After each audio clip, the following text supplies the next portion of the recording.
Hello बच्चों, let's see this question. This question says the value of N1 for Paschen series of hydrogen spectrum is. यहाँ पे N1 क्या है? N1 is orbit number in which electron falls. चार option यहाँ पे दे रखे हैं. Option 1 is 1, option 2 is 2, option 3 is 3 और option 4 is 4.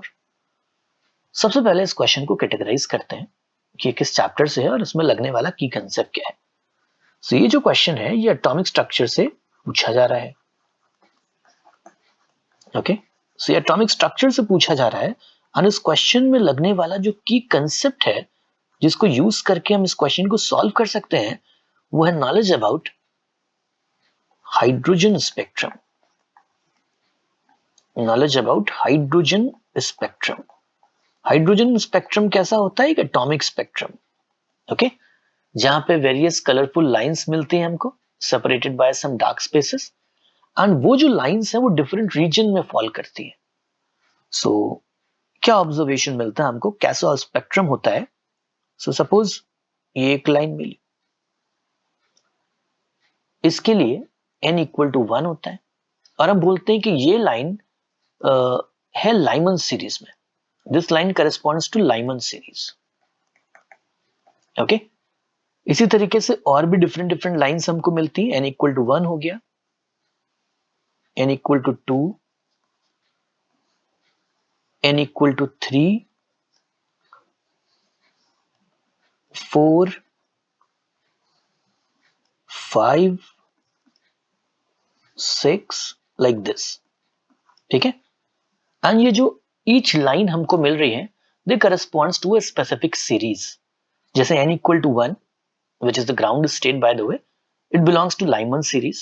n equal to 2 को हम बोलते हैं बाल्मर सीरीज. Balmer series.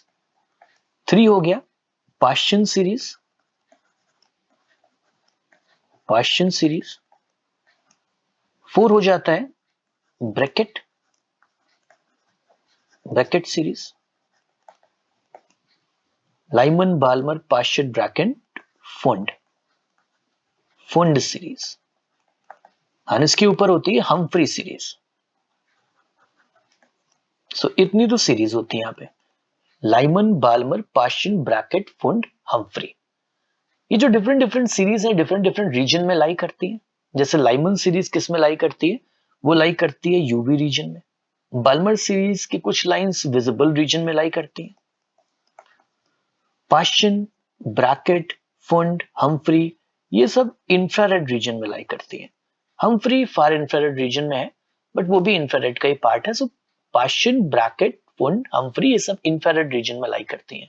इस क्वेश्चन में क्या पूछा जा रहा है कि the value of n1 for Paschen series of hydrogen spectrum. So n equal to 3 के करस्पॉन्डिंग हमारा पाश्चन सीरीज आता है एंड इलेक्ट्रॉन कहीं से भी ट्रांजिशन कर रहा है. तो अगर जो ट्रांजिशन है वो कैसा होता है कि इलेक्ट्रॉन आता है n इक्वल टू 3 पे. मान लीजिए इलेक्ट्रॉन n इक्वल टू 4 पे है, 5 पे है, 6 पे है, कहीं पे भी है. बट अगर वो इलेक्ट्रॉन जंप करके आता है n इक्वल टू 3 पे, so the radiation which is emitted will corresponds to Paschen series. So Paschen series के लिए n1 की वैल्यू कितनी आ गई यहाँ पे? 3. So hence option 3 is our final answer. So I hope you have understood it well. Best of luck.